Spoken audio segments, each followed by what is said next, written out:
On this episode of the John1911 Podcast, will the NFA crash? Picking a 50 caliber Zero. What's a Sea Daddy? And she was a Cracker Barrel stripper.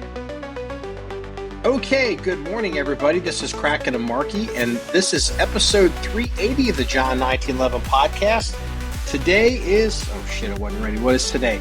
Friday, Friday, August 22nd, 9:20 p.m. Eastern Standard Time, and in an effort to get pods out more frequently since my construction schedule is slowing down, and Kraken and I were talking about the news anyway, we're just going to go ahead and talk together live in the morning. So, well, kind of morning. So, how you been, stranger?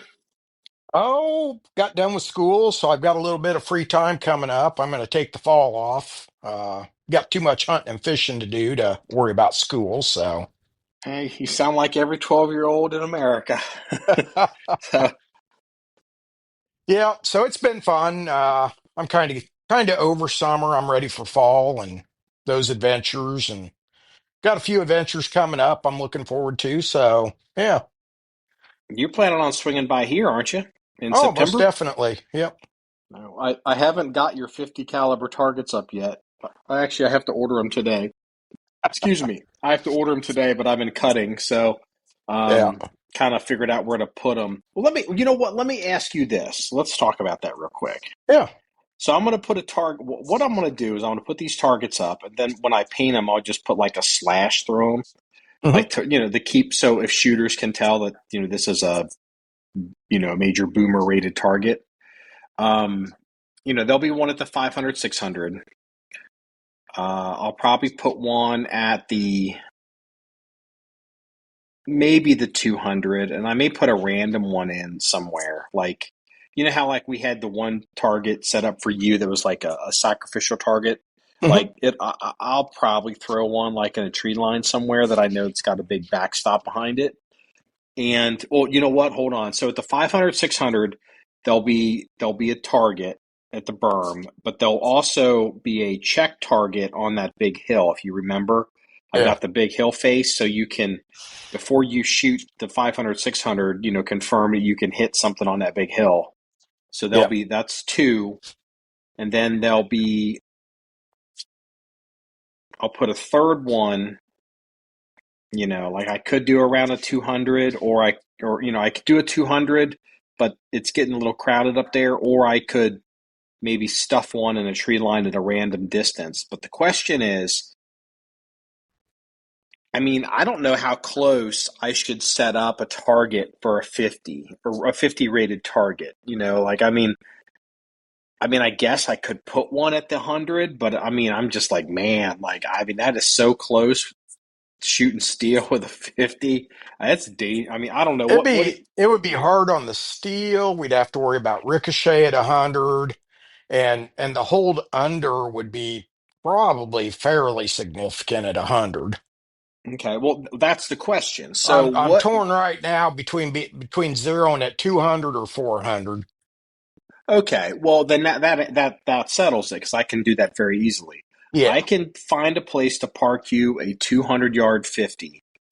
Um, so Hmm. you can have that 200, and I can probably find you a place to park you a 400 that will satisfy the check target at the farther range. Um, the reason I'm asking is the cops, when they come here, is it, yeah, the cops, when they shoot when they've got that 150, it's like a, oh, McMillan, what's it called? Accuracy International. Yeah. And, they have to shoot it for qualification. And and they always shoot it on paper, and they shoot it at, if I remember, it's 1, 2, and 300 yards, because the state qual is a 100, 200, 300 yard, and they keep the paper. They've never shot steel. They've never shot anything but paper with their 50, because they have to Hmm. keep that on file. So I just was like, why don't, is anyone else going to want to shoot a 50 at 100?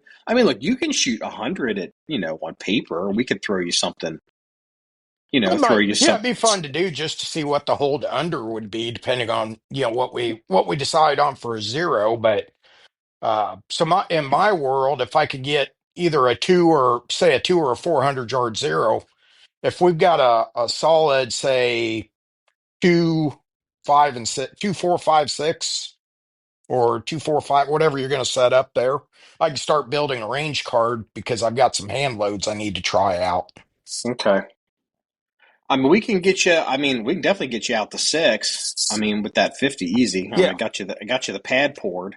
So, I mean, you'll be sitting pretty up there. I mean, Yeah. well, do you want? Well, do you want to shoot the 50 at 600? Would you want to shoot that prone, or do I need to scrape up a bench? I hadn't planned on that.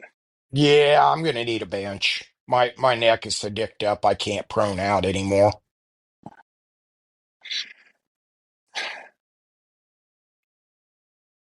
Well, let me think about it. I might be able to get you a, well, because that was another thing. It's like, well, I thought about putting a bench for the listener, because the listener doesn't may not know this. So I've got the 100, 200, 300. I don't know if I have a true four. I mean, I guess I do, but and I've got a 5 and a 600 yard round number shooting positions, but those are all calculated from shooting at that pad, the gravel pad that's in front of the shipping container, or not front, that's in front of the picnic shelter. Well, when last time you were here, you shot that 50 the entire time under the shelter from a Yeah. bench. And it's like, well, I've thought about getting a bench. I'm not going to build any more benches. I'm just going to buy them. I see them now on like Facebook. Hmm. There's dudes build them now out of Trex instead of like regular, treated lumber. Like you get Hmm. on Facebook and there's dudes they're building them out of the fake wood that they use for decking. I've got a So they whole don't, bunch of that left over from a deck project too. yeah, but there's Now dudes the that sell wheels are them now. turning. Yeah, and it's like they don't rot. I mean, it's like, the thing is with these benches, it's like, well, I got them in wood because eventually they're going to fall apart and I'm going to have to burn them to replace them, and I'm not going to be able to burn Trex. Yeah. Well, but this way, I'm not burning Trex, and but I could get some. I could, if you need a true round 100 or 200, 300, true round, 100 to 500 yard zero for your data card, I'm probably going to have to get at least one bench and park it down there on that gravel pad. Yeah. So I can do that. I mean, I've got pallets. I'll just go buy something and I'll put it on. Remind me in case they don't let that go. Like if we're talking, be like, "Yo, did you get that bench?" Because I could Okay. get one and move it. I mean, I don't have to buy two, but I could get one and I could move it around if I need to, at least because I've needed to get another one anyway. And I've just decided I'm not building these anymore. I wasn't worth it. Yeah. Um, I mean, the people sell them around here. They sell them on Facebook for $300. I've seen them for the lowest two and a quarter for like wood ones. And then some dudes are doing them for like 250, 275, 300, maybe 350 max. And Hmm. it's like, I feel fuck, I'll just Your buy that. time's worth more than that. Yeah, I mean, I just spent so much time putting the one bench together. It wasn't worth it. Yeah. Kind of like what's been going on with this gravel around here, doing this parking lot. To be honest with you, for what I've still had to spend for 300 tons of gravel and then renting that skid steer, I have lost money on that. I should have just that was a huge miss because it's fucked with the publication schedule. It's fucked with John1911, the whole website. It's screwed with everything. So yeah, so we'll get you a bench. So we'll get you a 200 yard minimum, your 200 yard minimum 50 BMG.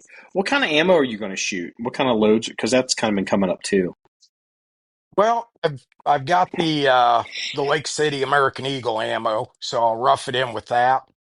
And then I've got some 647 grain Barnes projectiles that should, according to my calculations, should be stroking out around 3,200 foot per second.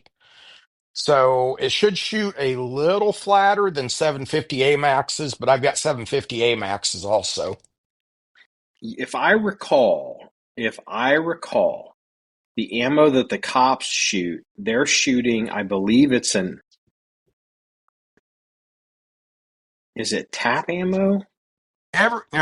Everybody, all the LE agencies around here are shooting the Hornady 750 grain AMAXs. They're Yeah, a match I projectile. I remember it being 750, and I remember it being AMAX.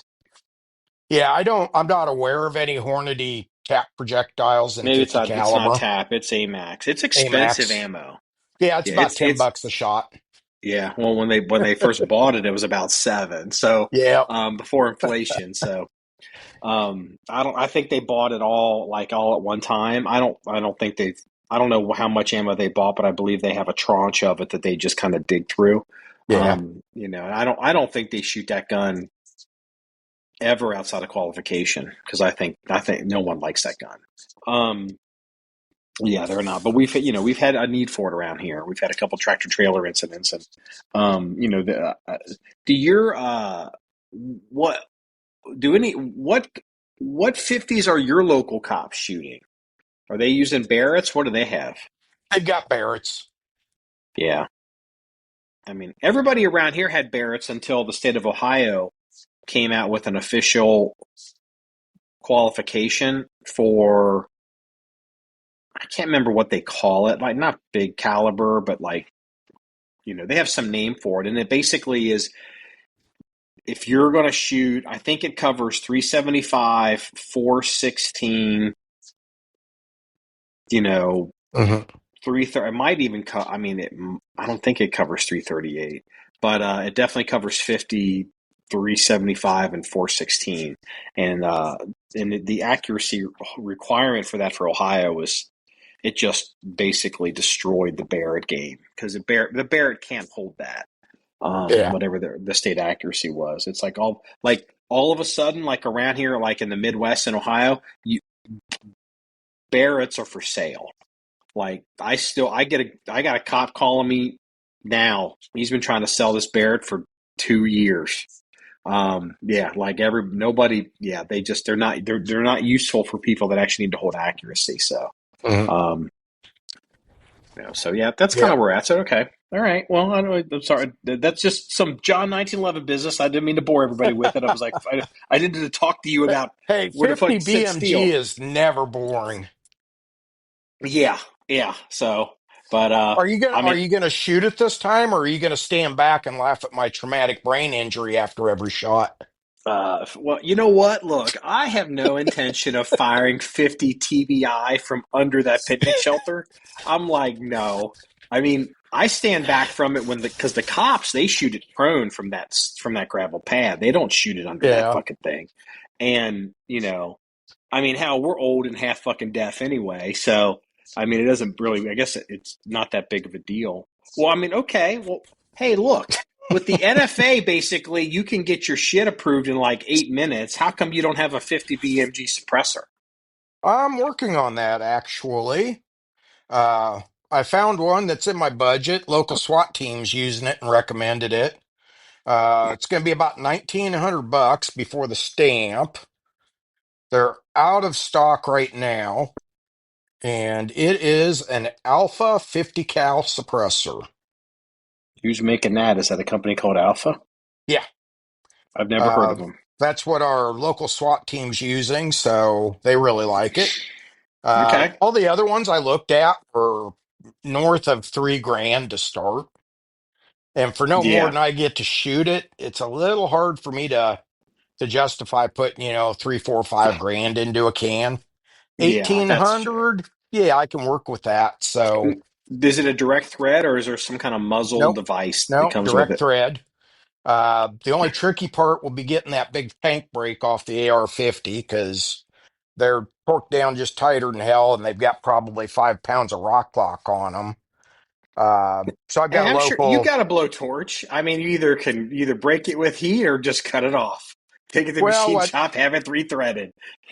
what's happening is these guys that have no business working on guns that think they know how to do something are chucking the action up in a vise and then just putting a big cheater pipe on it. Well, what they're winding up doing is they're turning the barrel out of the action. Yeah. Uh, Ugh. so, a little simple heat and clamping the barrel down is the way to do it. But, you know, people are people. So, but I've got a local gunsmith machinist that will take care of that part of it.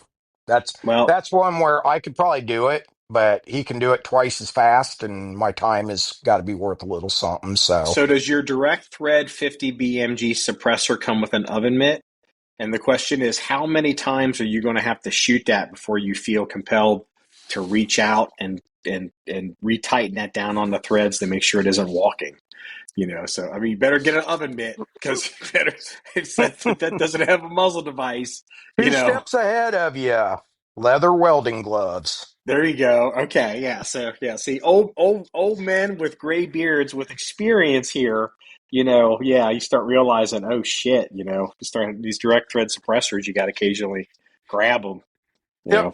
Yeah, these kids on the internet don't understand that. Um, all right, okay. Well, I'm excited. So that's going to be fun. So So we're going yeah, to be. basically, I'm gonna get the can ordered, and then it's gonna sit in jail till January 1st. Oh, That's okay. that's what that's what a lot of the guys are doing around here. Because I think the system's going to crash about January 1st. It's just going to be overwhelmed. Uh, Why is that? cans because everybody and their cat is waiting until January 1st to do SBRs and cans, and because it'll no cost on the stamp. Oh, I Uh, forgot. I forgot about that. I'm going to have to get some cans now. so what my local guy here's doing is he'll order up the can and get it in, and then just hold it in jail, have all the paperwork filled out, and then he's going to go in, midnight on January 1st and submit everything. Oh, So I'll save $200 on the stamp. And it's perfectly legal. He just keeps custody of the can uh, until January 1st. hmm. Yeah. I mean, I'm too busy right now. I don't feel because there's a few, I need. I don't know. I got to figure out something. I definitely need to get a 338 Lapua can, but I can't remember what I think. If I recall, on one of my Blaser Tactical 2, I have a Blaser Tactical 2 barrel. It's a factory barrel. And I bought it used because, I mean, you can always buy this stuff used because people don't actually really shoot it. Um, and I believe it has a Surefire muzzle device on it Uh-huh. that will accept that Surefire, whatever, you know, QD can system Uh-huh. that they use. I mean, shit, I guess I better check to see if they even still make that. Do they still Yeah. make that? I mean, that's I, so old. I'm not aware because I'm kind of late to the can game. I mean, it took you 2 years to even get me to consider getting into cans. So Now you got more cans than me. nah, Um, I've only got two so far. okay, well, Two more on the list though. okay, all right, I'm cool, gonna get one cool. that's 5.56 machine gun rated, and then this 50 cal can. That 50 cal can, could you? I don't know how it works with 50s, like what the thread pattern pitch is or the size. Like, can you direct thread that on to say like if you wanted to shoot a 300 PRC, or is that not going to be? Is that going to be too big? Like, I don't mean the opening of the can. I mean like the thread. Like, No, the threads are gonna. It's not. It's a big opening for the can. So like the alphas that I'm looking at, they've got like six different thread pitches you can get. You'd have to have a like say for something like a 338, you'd have to have a huge bull barrel to be able to get the threads right to thread a 50 cal can on. who is it that does? Isn't there somebody? No, that's like the 46. That's the 46 caliber can. It's like the all encompassing can, right? That like maybe Yeah. Silencer made. So there's no one doing like an all encompassing 50 unless you're doing like a retarded barrel. You'd Like, have to because I mean you're probably looking at, 3/4 of an inch on the small side for thread pit for thread diameter anyway, yeah, at least. okay. Do you still have that Ed Brown gun, or did you sell that? Of course I got that. Okay, Nope, I'm. that's that'll go in your reference collection when I'm done with it. That ain't Oh, going anywhere. okay. All right. Well, we'll. I'm not gonna. Okay. I've been eyeballing Ed's estate sales, and there's still a couple in that I'm like, there's a few interesting ones. There's definitely there's two that are interesting. He's got this prototype. He came up. It was his version of the his version of the what's the Jeff Cooper gun? The that gun You know, sight ranch rifle that he made. no, yeah, not the ranch. I guess it's not. Is it called what's it called? Like it's like the gun that Well, you could do or everything with not a it. ranch. I mean, the scout rifle Scout rifle, yeah, and with the forward rail, and you have to use the ER scopes and yeah. So mag fed bolt action. the Ed's got one that Yeah. he made as a prototype. He created it as a potential product for his catalog, and it's got his 704 action in it or 702, whatever it is. Like it's his action, his little proprietary action. Hmm. It's in a wooded camo, like fiberglass stock, but it's like a Monte Carlo stock, but it's got a woodland camo pattern, and it's got iron sights on it, but they're, I guess, so you can take the Excuse me. scope off. And I don't know, like I think they wanted like 5 grand for it or 6 grand for it. I think it's come down, that maybe it was 6 or 7. I think it's come down to 5, and Mhm. I think it's in 308. And I'm like, that's I've always So wanted. that's Yeah, basically a one off piece then. it's a one-off gun. I can't believe they're selling it. So I mean, it makes you wonder what's still in their collection. Yeah. But you know, I've always wanted one of the Ed Brown M40 clones in his action, because Hmm. I like that. I like the Winchester 70 style 3-position safety that's on your Ed Brown. I love that on bolt guns. That is my jam right there. Yeah. And he's like, there's one that's on his website that is, it kind of looks like the M40.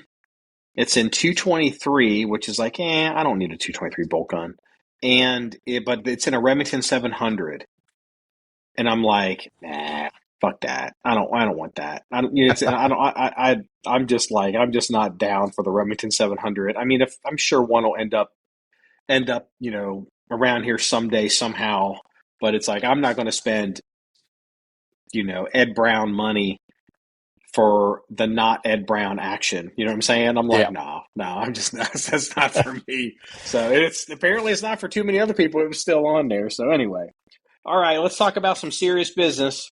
It's been breaking over the news, and everybody's been talking about it. And you may think I'm talking about John Bolton, but I'm talking about green dildos in the WNBA. So I'm just, I noticed, all I'm saying is there were reports that there were some arrests of people who were throwing the dildos, and then I noticed I didn't hear from you or Danny for like 72 hours, and I was just wondering if I was going to have to hire a crisis management firm because you guys got jammed up, with the throwing the dildos. I know that's old Well, news, but I thought that was kind of funny.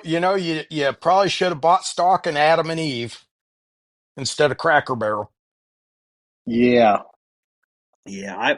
What's going on with Cracker Barrel? Why is everyone so upset? I don't understand what's going on with that. I see the headlines, but it's like, what? Cracker Barrel is what? They're changed. What are they changing? They're still Cracker Barrel, right? What's Well, the change? what they did is, their old signage have had since they came into existence is like this old farmer looking dude sitting by the Cracker Barrel in a rocking chair, and they've got some new liberal CEO in there that decided they needed to do a remake and freshen their image. So they took all that away and basically just made Cracker Barrel. It looks like the Cracker Barrel version of the Golden Corral sign. And everybody's just up in arms about it. Their stock fell, what, 7% in the last couple of days over the deal.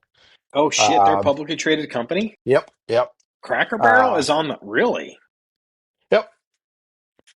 So Who the fuck would? it's Who the probably f- going to be another Bud Light type deal. who the fuck would buy Cracker Barrel stock? It's like I What? don't understand. I mean, I don't. Okay, I'm like, I mean, I'm heavily invested in the market. I just am like, I don't know. Like, I'd probably be shocked to find out I own Cracker Barrel stock. Just don't even realize it. It's I don't know. Is the Cracker Barrel on the S&P 500? If it's on the S&P 500, I own Cracker Barrel stocks.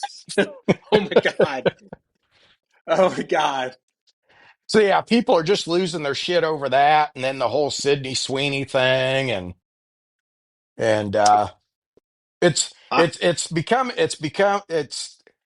I, it almost feels to me like Cracker Barrel is trying to fight back against the whole American Eagle, American outfit, whatever it is, the Sydney Sweeney jeans thing. And it's turning into a swing and a miss.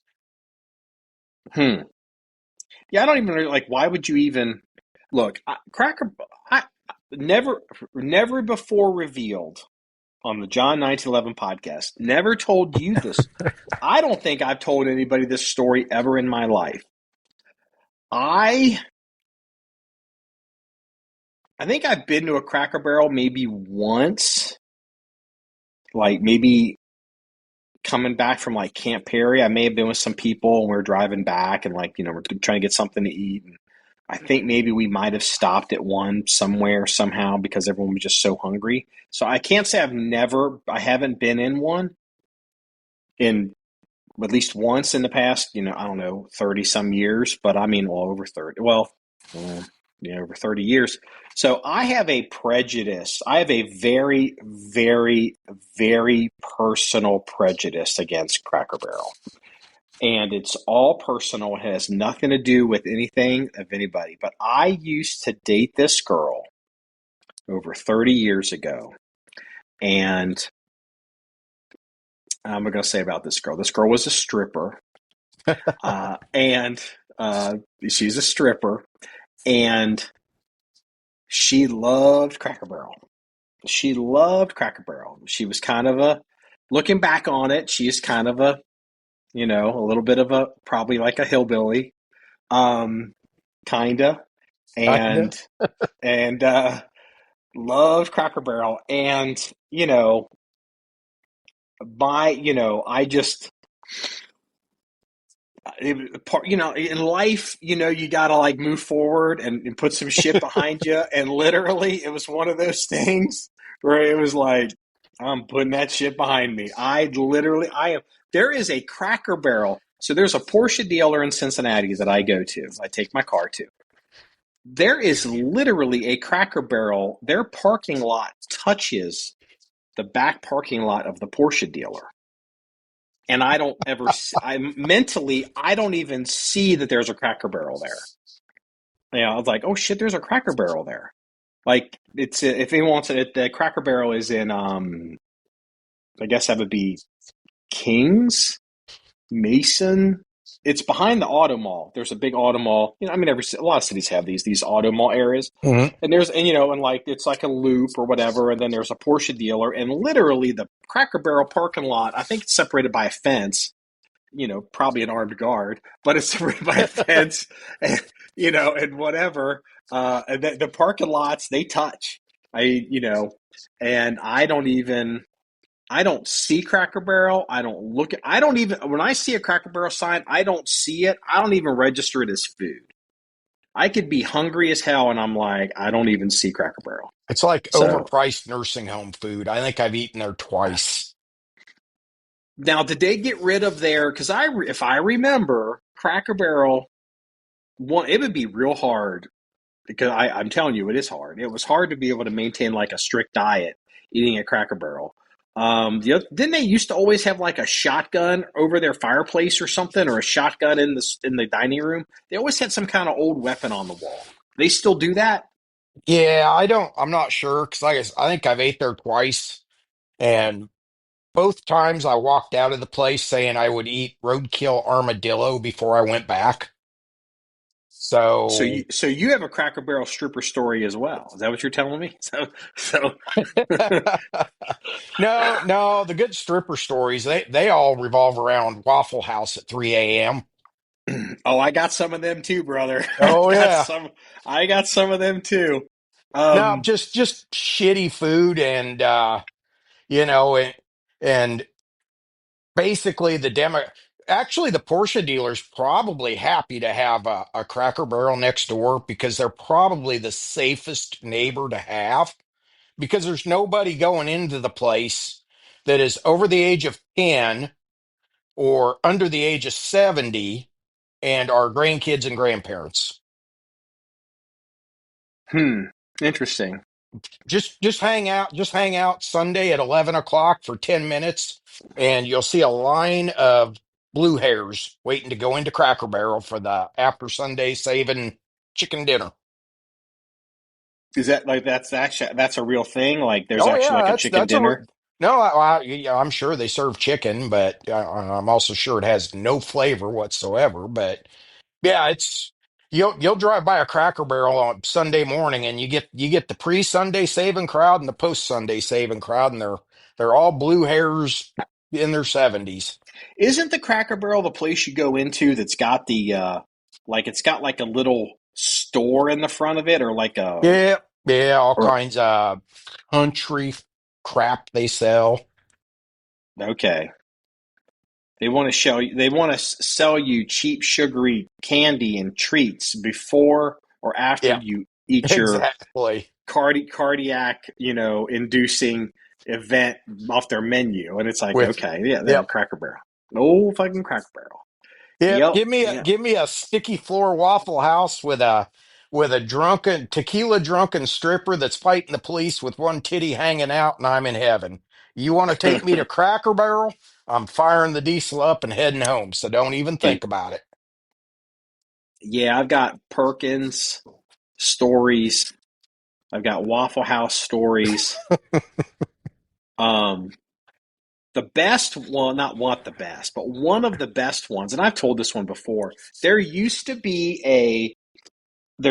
be a restaurant in Cincinnati called I think it was called the Waterfront, and it may have at the time it may have been called something else, but it was surprise it was on the waterfront, and so a lot of Bengals would go there, and a lot of these whatever people would go there, and so it was kind of a place to see and be seen. And the man that ran it, his name was Jeff Ruby, and I know Jeff. I'm not proud of knowing Jeff. Um, the local narcotics officers are fully aware of Jeff, and I know them too. And it was just Gotcha. like, oh God, and like some of the I'm not going to mention any well-known, famous NFL names that might still be on TV today that also would come up in some of these stories. Because I don't want to get any more letters. The goal for 2025 is no more letters. No more letters this year.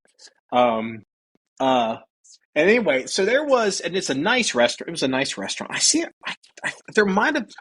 So there's a restaurant, and I think, and it was like a barge, and then there's a nightclub that was kind of next to it, like attached. You could walk interiorly between the two. And I can't remember all that, but they would redo it, whatever. And so there was this girl, stripper, young, 20, she was like 20, and she was dating this guy. What was this guy's fucking name?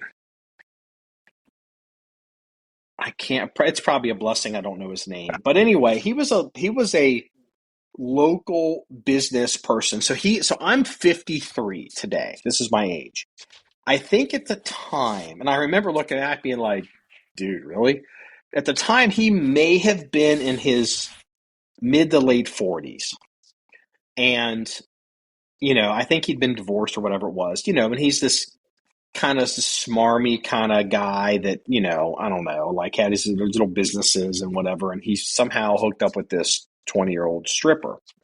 And you got to realize, like, this is like one of the, again, I hate to say this now at 53, but it's one of these spring, May, fall relationships where, as far as she's concerned, she's 20.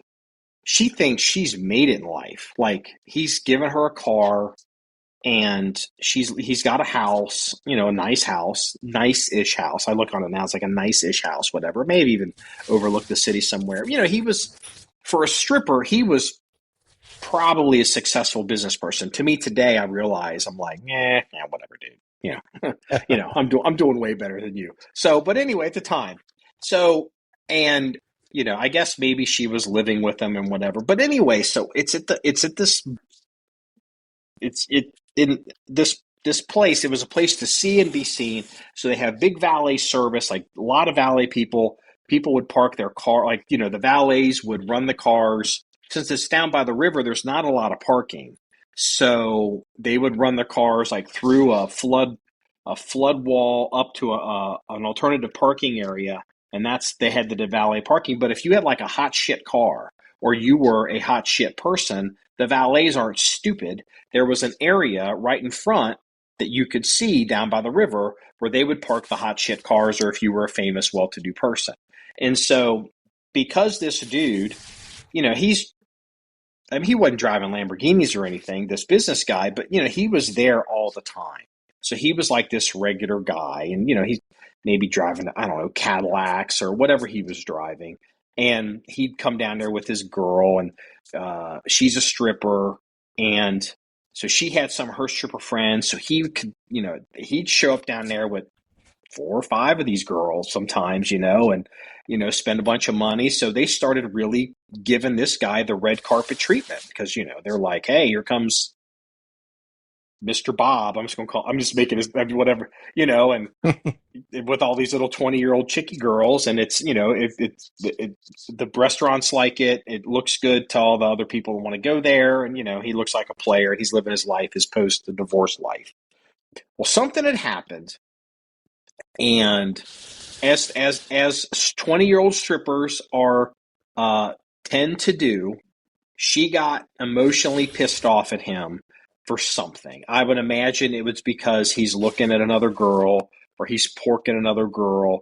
I don't know what the actual fight was about.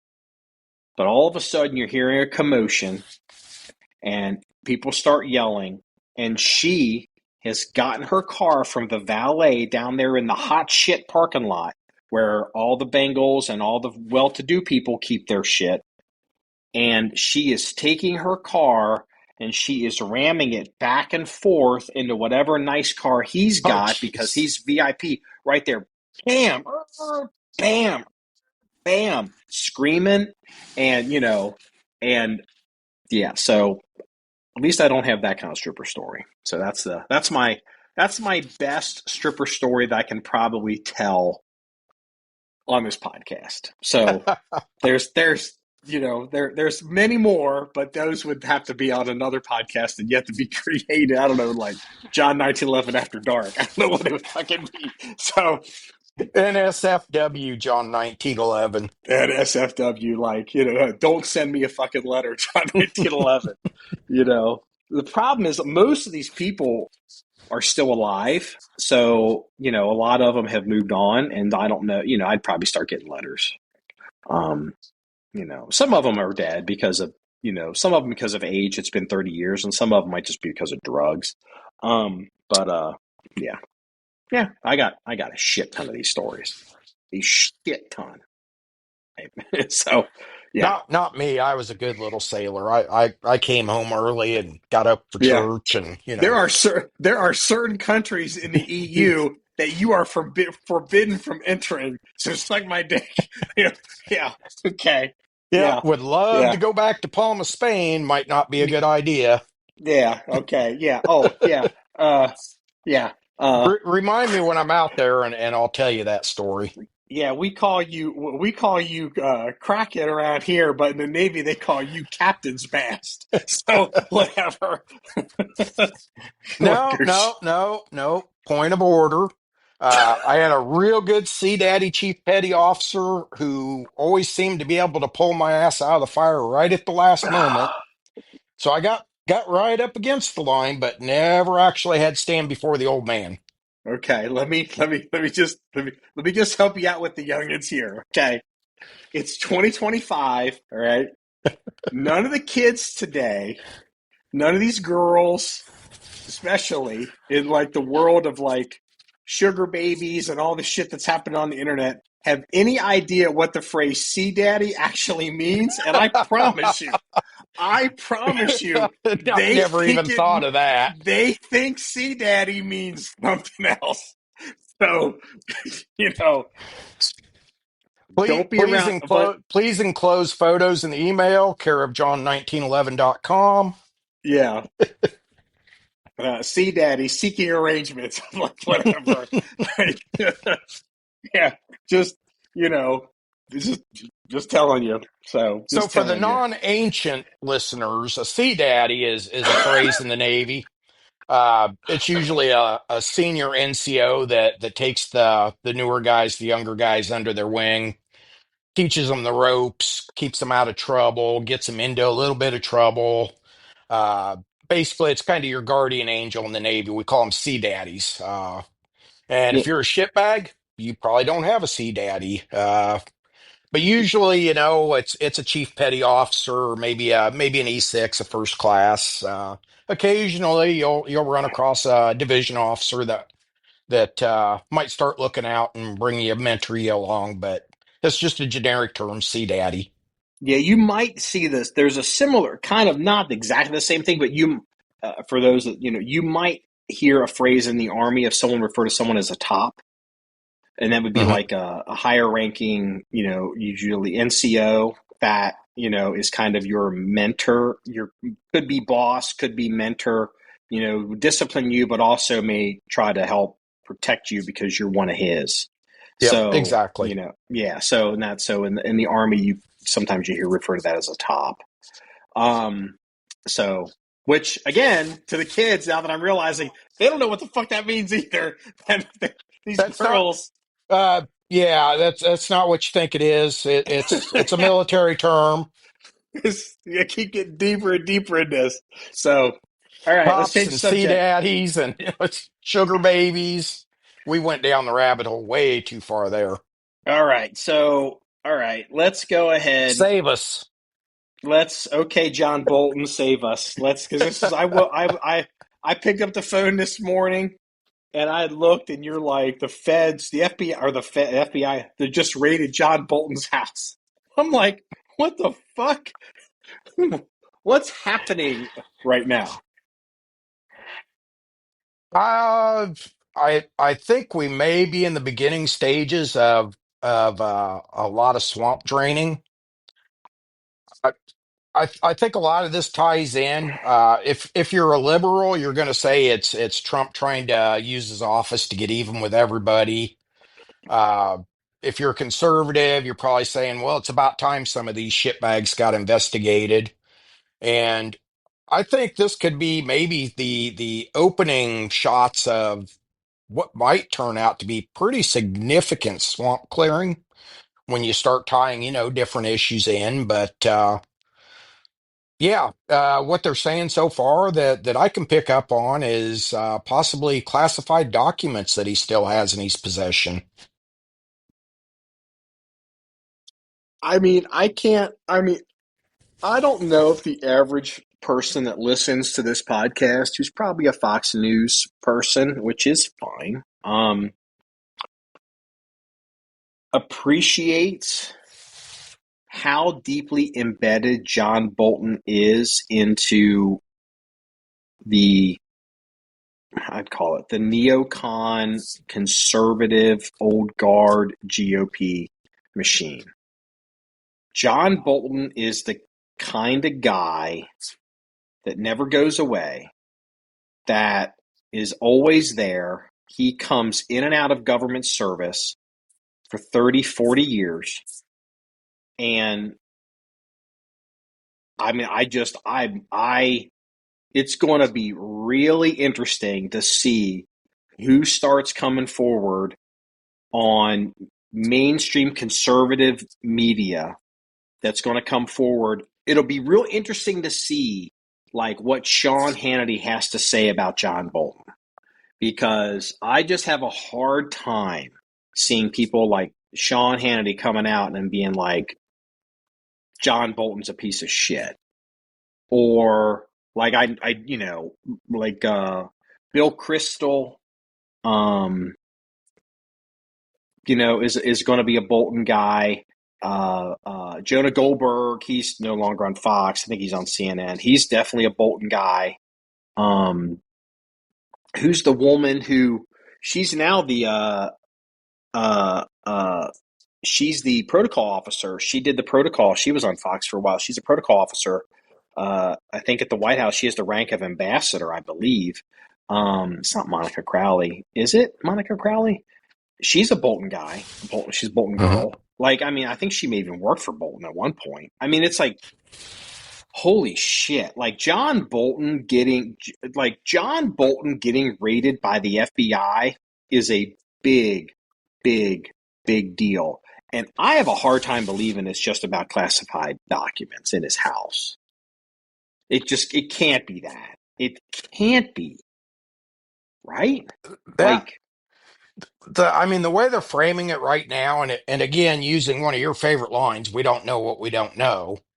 The leaks that are hitting the press as it's classified documents, what that could be, God only knows. Oh, it's leaking. That's on background.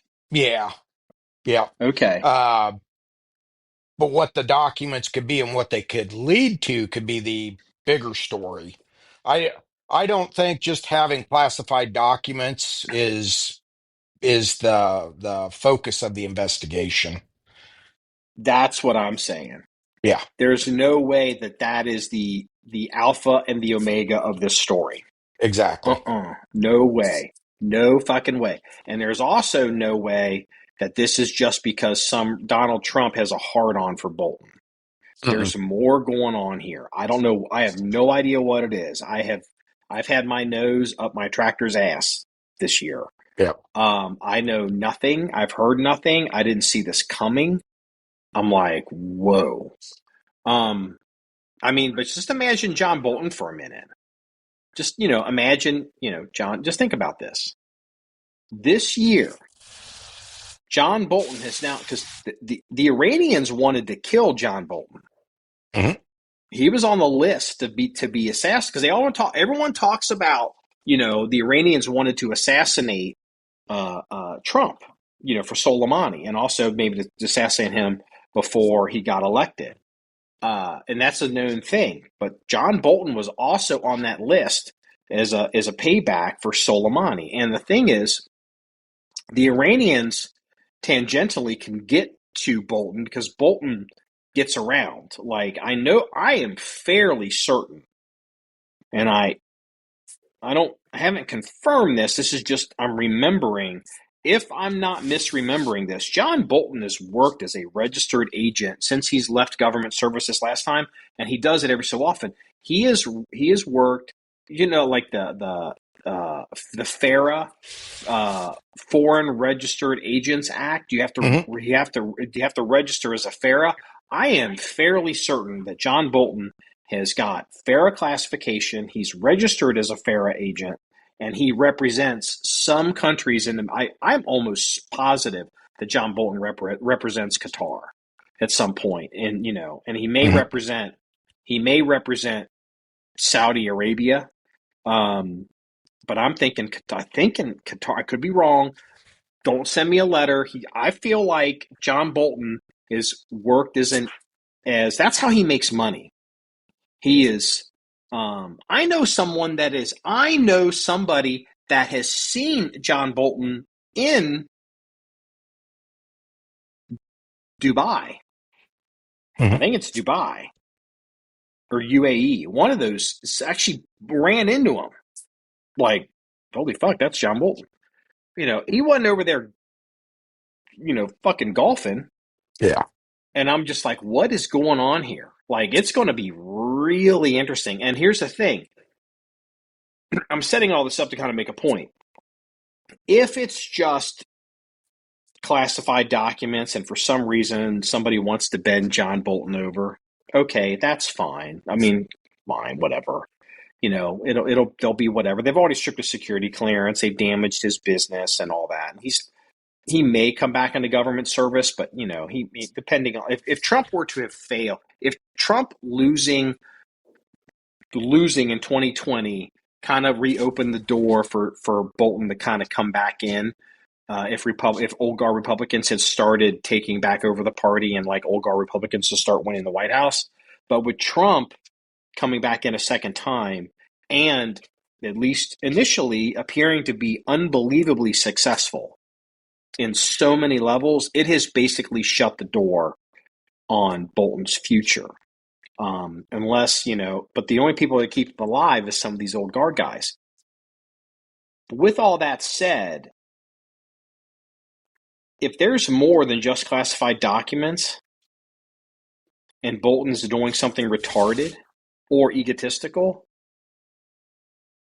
I mean, just the fact that they raided his house and didn't, and this, like, I just like, oh my God, John Bolton could go to jail. I mean, they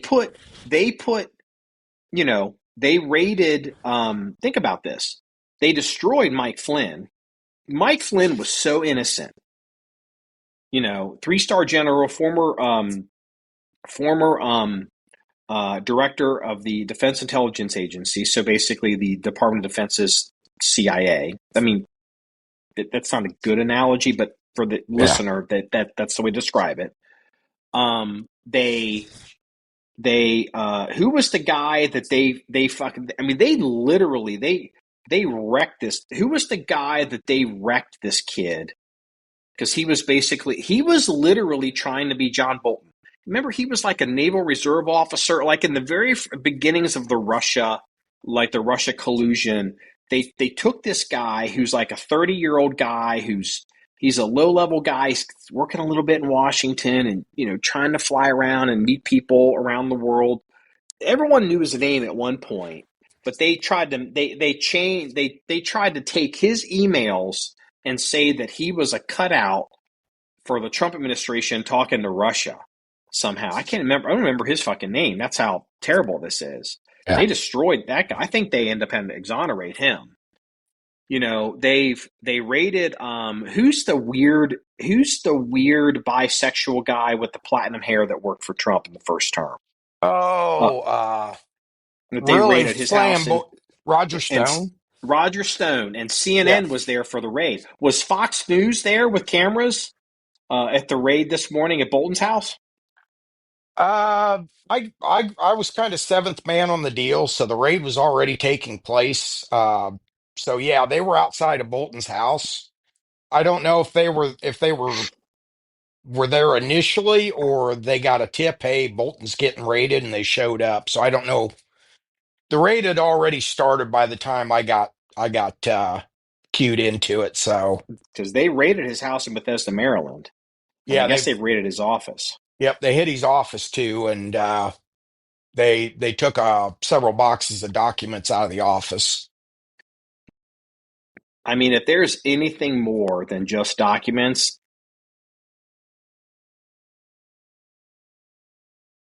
I mean, I just can't imagine John Bolton going to jail. Well, and that's swinging a lot of dick just for possession of some classified documents, and politically, it would seem to me to be a little fraught, and look like petty revenge if it's unless it's just some kind of kryptonite document. If he's just got some classified documents, I don't want to downplay having them, but it just seems like they're swinging a lot of dick for something that could turn around and be good 24-hour news cycle to use against Trump. Yeah, Because like I don't know if this is. you can't hit somebody like Bolton without approval from pretty high up, if not the highest up. Oh, there is no way. Oh, there is there is no way that Pam Bondi, Cash Patel, Susie Wiles, chief of staff. You could maybe make a cutout exception for Susie Wiles, but there's Mhm. no way that Bondi and the FBI director. There's no way. There's no Well, way, and which well, means more people knew this was coming than just like oh, exactly. And I can't believe that Bondi and Patel had the stones to make that decision on their own without getting the blessing from higher up either. mm, it, Unless it was a deal of oh shit, and I just dropped the term out of my brain. Plausible deniability. yeah, I don't want to know what you're doing, but you do what you need to do. yeah. Before the Epstein files fiasco that's been going on at the Justice Department, I would have said that they've got their marching orders and they'll just do what they're like. We're going. He's going. It's very likely Trump could have been like, go all the way, and they're like, yes, Mr. President, and they just go ahead and do it. But the Epstein shit is so fucked up that I don't know. I don't have a good insight as to the judgment of Pam Bondi. Like, I've never been a fan of Pam Bondi at all. I was hoping the Epstein thing was going to take her down. And apparently, excuse me, she survived it. But, Trump apparently was like, he's not happy with the Epstein shit, but Trump is inclined to keep her. And I guess she's a loyalist. And Trump's had real problems with hiring people that turn out to be pieces of shit, and then he can't get rid of them. So, and Mhm. he may have known that there was more coming with her. So, but I don't know. Like, it just like I mean, John Bolton. I don't even know what you would call the security clearance that John Bolton holds or held. He had it stripped, but John Bolton held security clearance with more access than Hillary Clinton held as Secretary of State. And Yeah. constitutionally, people want to pretend that that would not be possible, but I promise you it is. Like John Bolton, there was a time when John Bolton was one of the most powerful people in Washington. And that is no exaggeration. And I'm like, I woke up today to his house being raided by the FBI, his fucking house. And I'm like, what the fuck? And again, to me, this is just like the raid of Mar-a-Lago. This is a big fucking deal. And I don't think, I just have a hard time believing that this is petty. I don't think, I don't know. I don't know. Look, in a month, you could very easily have Sean Hannity on television saying, because this thing blows up and it turns out it's not a big deal, and this was a setup to make Trump look bad. I don't know. I mean, it's possible, but it's like there better be more fucking here than a goddamn piece of paper in that man's fucking house, John fucking Bolton.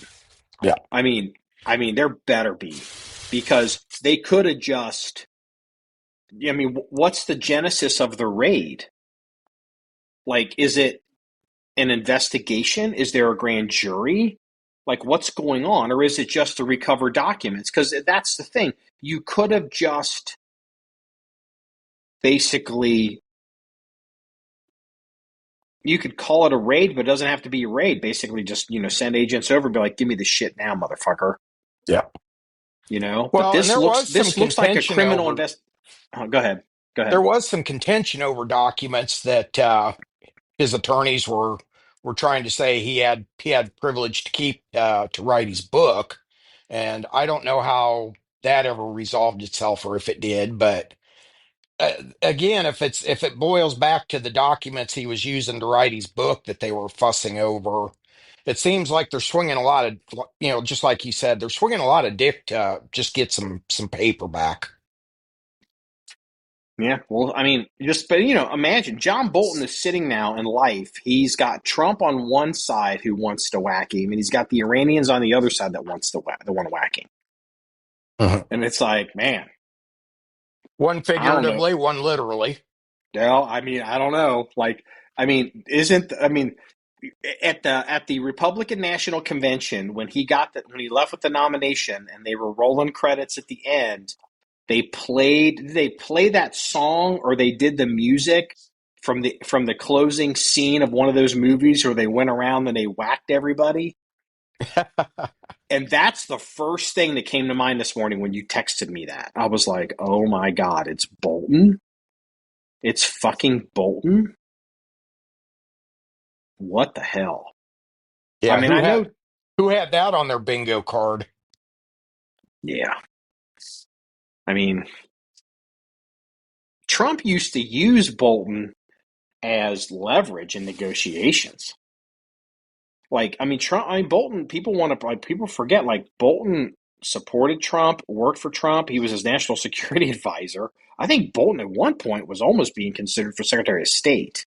Yeah. Um, but national security advisor, and Trump, when he would negotiate with the North Koreans, or he would negotiate with the Iranians, or he would negotiate with the Russians, it was always understood, hey, I'm the good guy here. I'm the good cop. I'm Mr. Make a Deal. But look at this guy to my right. He's the bad cop. And he's telling me that you need to get whacked. You should make a deal with me because I'm the good guy president. But I got guys behind me that want me to be the bad guy. That was always the good cop, bad cop leverage that Trump used with Bolton publicly. It's not even entirely clear to me why Bolton and Trump had a falling out. Do you remember like what happened? I don't remember like any specific policy disagreement. I think it was just honestly a dick measuring contest. Neither one was going to Nah. back down, and You know what I yeah, think it was? You know what I think it was, if I remember? I think it was Trump not bombing Iran the first time. I very think that's what possible. I think that's what it was. Because Bolton was real big on that. Yeah, And as a matter of that fact, that it was Bolt, just two huge egos too. yeah, it'll be interesting. Pay attention, people. Then we'll get off this. But the people at home, if you're listening to this, pay attention over the next 72 hours as the facts come out. People can stake out positions. Pay attention to are people that you normally think because because they're conservatives now. They're Trump conservatives. Are they going to come out and be like, fuck Bolton, he's a piece of shit? Or are you going to see them equivocate a little bit? And it's going to be surprising on some of the people you think are going to equivocate. Like I just have a hard time believing like Sean Hannity's going to come out and be like, fucking Bolton, you motherfucker. Like I just will see, there's a whole group of those dudes. Yeah, it is going to be really, really, really, really interesting. So, hey, let's get off this. What's Powder Valley fire? Has that affected any of your ability to get shit to make 50 BMG bullets? Not really. I already had a pretty good supply laid in, but it's more affecting the retail reloader. Just trying to get all your run of the mill everyday powders. Believe it or not, 50 cal rated powders the Hodgkin 50 BMG and some of those, they're fairly easy to get because it's a niche market. It's not like it flies off the shelf or goes on sale because there's so few of us actually playing with it. The There's a the 50 BMG specific powder? oh yeah, yeah. Yep. Is it just for 50 or is it for like also Just used in say like 416? no, just for 50. Uh, Really? there may be other applications, but I don't have any of those, so I haven't looked into it. But it's actually that's the name of the powder is 50 BMG. Uh, except there's another one I actually got to go pick up 8 pounds of it here. It's on my to-do list, and I forget the number on it, but yeah. So that stuff's easy to get. The stuff that's hard to get is the run of the mill stuff that you're going to use for 5.56, 308, uh, like Winchester 231 for loading 9 mil, 45, such as that, because the Hmm. demand is so high. And Powder Valley was one of the, probably three or four biggest players in the reloading supply game. So that is affecting the retail market as far as the guys that are just ordering direct. Now, if you're getting your powder from, like, if you live close to a Midwell facility, yeah, you could just walk in and they've got plenty of powder. The guys that are ordering up, say, an 8 pound jug of 231, Powder Valley was a go-to because they all kind of compete with each other. So, Yeah, all the this, SWAT reloaders did Powder Valley. yeah. Uh, so all the big players in the reloading component game, they try and undercut each other. They'll run a promotion where they'll cover the hazmat fee on shipping, stuff like that. Uh, so Where like I is said, Powder Valley? Where's physically located? I want to say Kansas. I don't know. I'll have to look. Did they come out and say what the source of the fire was? No, not that I have heard yet. Do do Is this do. the only fire they've had, or has there been another fire at another one of these? I seem to remember there was another incident at some source for powder in the U.S. And some of these you can kind of like go down the rabbit hole and wonder if it's like sabotage from the Russians or something. But that was, then that has absolutely has been going on in Europe, by the way. And there's been a few things in the U.S. where it's like, yeah, they're pretty certain that it's Russian agents doing shit, Yeah. or they're being paid Russian, people being paid by criminal elements doing it Mhm. too. So I was just curious. Yeah. So okay, Powder so Valley's so in Kansas. so 50 so the 50 BMG powder, like, so I'm just like, I didn't realize this. So like one thing with powder is, or with bullets and bullet technology and powder is, I'm not a reloader. I kind of, I might do 45-70 here, but that's going to be about it. Is they develop new things, they develop new loads or new types of powders, stick versus ball and this and whatever. And Doc has always got some shit going on where he's like testing loads, like, he's testing the speed of a load when it's 10 degrees, and then testing the speed and pressure of a load when it's 90 degrees outside, because Mhm. he's hunting or shooting here or whatever. um, well, so, all right. So, is the powder that you're buying now for 50 BMG the exact same powder that they were using for 50 BMG when John Moses Browning developed 50 BMG? Like, in what?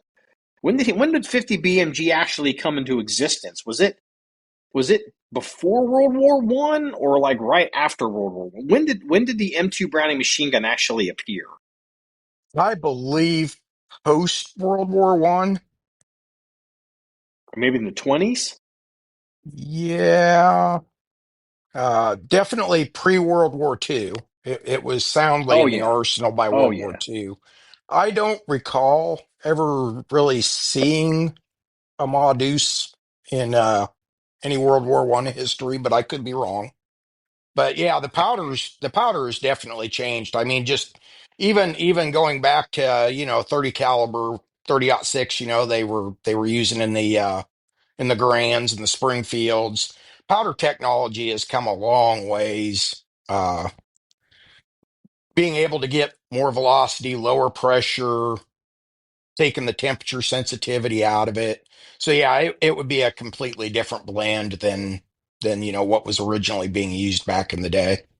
Okay, I just didn't, because there are so few users of it or reloaders. There's not a big commercial base for it. I just wondered if it was the same, because it's not economically viable. According to the internet, the M2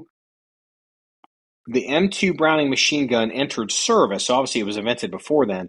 Entered U.S. service in 1933. Or it entered somebody's service in 1933.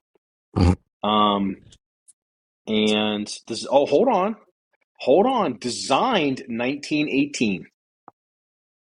Production history. Designed in 1918. I thought it was closer. Produced from 1921 to present. So he created it. Yeah, I thought the M2 was kind of like one of these, kind of like a weapon that's designed at the end of the GWAT, and then we have it, but it like didn't really see use until the next war. So 1918 is when it was 12.7 by 99 NATO, and I mean all this. You're a fucking 50 guy. History. Let's see. Blah blah blah. I guess designed it for anti-aircraft because the 30-06 wasn't really quite doing it for against the airplanes. There we go. The first 50 caliber machine gun underwent trials on 15 October 1918 and fired less than 500 rounds per minute, and the muzzle velocity was only 2,300 feet per second. Cartridge improvements were promised. The gun was, let's see, when the 50 was being developed. Oh, that's the T. Gewehr. I'm not going to read all this shit for you. In fact, Browning and Fred T. Moore resulted in the water-cooled 1920 Browning machine gun. So water-cooled 26. So yeah, I mean, I guess he designed it in 1918, but it entered U.S. service in 1930s. That's interesting. So I just didn't realize. I just like I to me, I look at 50 as kind of like being not a dead end, but like it's just never really been a caliber that there's been a lot of interest in by the civilian market. Everybody talks about it, but they don't really do anything with it. Yeah, it's kind of a niche market. The long range guys like it. It's there's a small niche market for guys that actually hunt with 50 cals. We had a guy years ago. Also, I wonder if he listens to the podcast. He sent us pictures. I don't know how to publish them. He sent us pictures of a deer he was hunting with a 50. And it was like, oh shit. It's like, well, not a whole lot, not a whole lot of meat left on that fucker. Yeah, it's just, the 50, like, I mean, I know that, like, there's people that shoot, like, there's some matches and some competitions, and I think they're shooting out, like, was it the Whittington Center? They do a bunch of stuff. That's why your AR-50 is popular, because it's a more accurate single shot, whatever. But I feel like, and the 50 is never going away because because it's got it's got the mass to achieve a lot of goals. But, you're even starting to see 338 Lapua Magnum, and well, not even that. No, 330. Not so Lapua 338. But what's the one I first ran into it when they were testing it at Crane, and the guy came back was talking about it. 338. I've talked about it here on the podcast. 338, not Lapua. 338. Shit. It's the SIG gun is chambered in it. Oh, That the SIG. Fury, 377 No, Fury. no, it's their 338. It's not. I don't think it's a. I don't think it's a bimetal case. It's 338 Norma Magnum. I think it's Norma NM. Okay. That basically kinda gets them almost to like some 50 performance, at least on range, Mhm. without having to have that giant ass gun. So that's why you're seeing a lot of interest in the 338. It's like 338 Norma Magnum basically in military service, and then you kind of see it possibly in like police service, is basically killed 338 Lapua Magnum. Now, you're going to see a lot of people fucking not agree with that, but you don't see people developing machine guns in 338 Lapua Magnum. But you Yeah. definitely see it in Normal Magnum. And then once it really starts, if it ends up becoming a long-term thing, you'll see 338 Norma Magnum will become probably like a standard bolt action round because there's going to be so much infrastructure for it from NATO.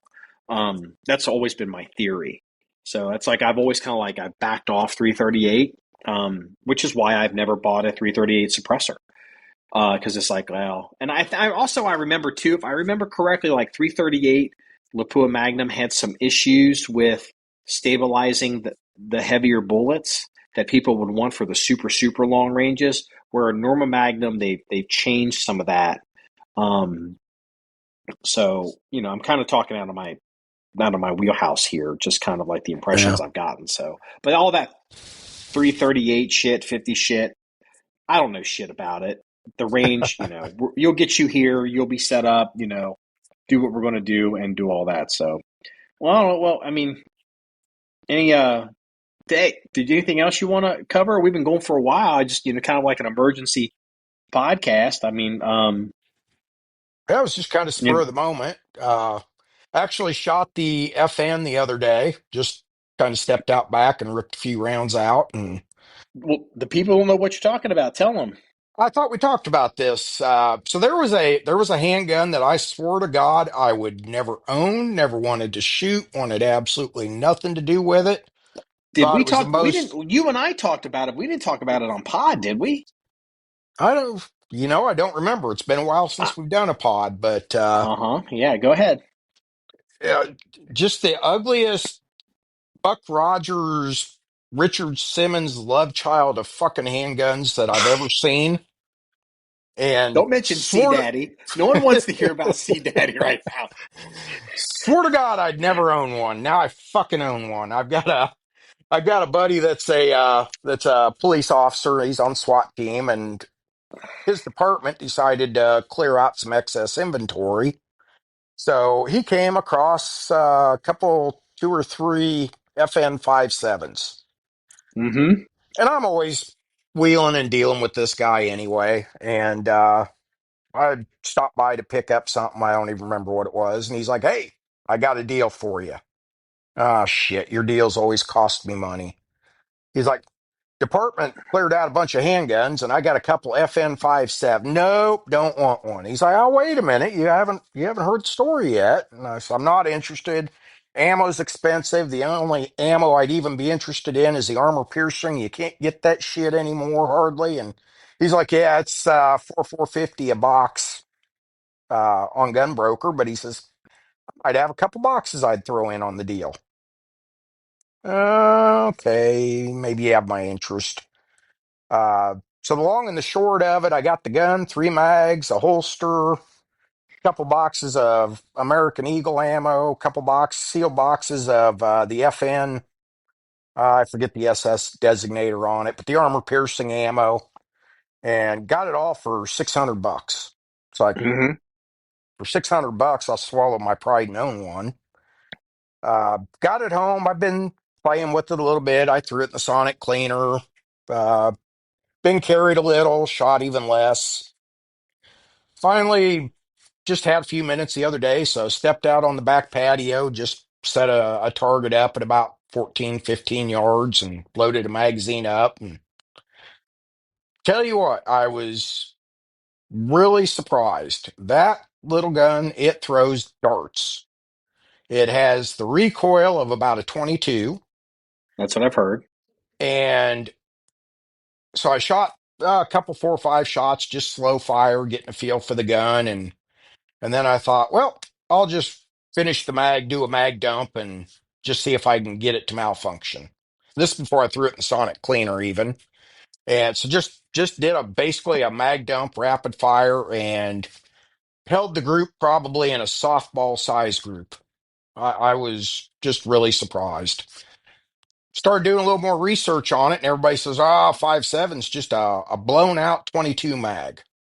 Well, yes and no. So while the velocity numbers are very similar, if you start breaking down the test barrels where they get the velocities, there's where the difference comes in.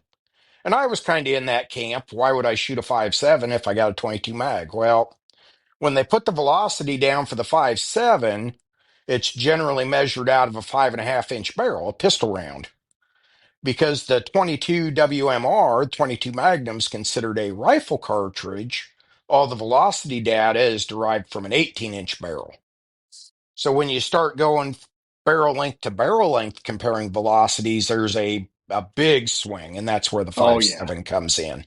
Oh yeah. But 5.7's a necked round. It's a bottleneck round, yes, right? yep, I mean, yeah. I mean, it's oh yeah. Yeah. There's no fucking comparison between 5.7 and nope, 22 Magnum. no. But if you just, and that's where reloaders get in trouble, especially newer reloaders. Uh, they just look at velocity and nothing else. And bullet construction is completely different between 22 mag and a 5.7. It's 5.7. You can use any of your lighter, 224 bullets that you'd use to load 5.56.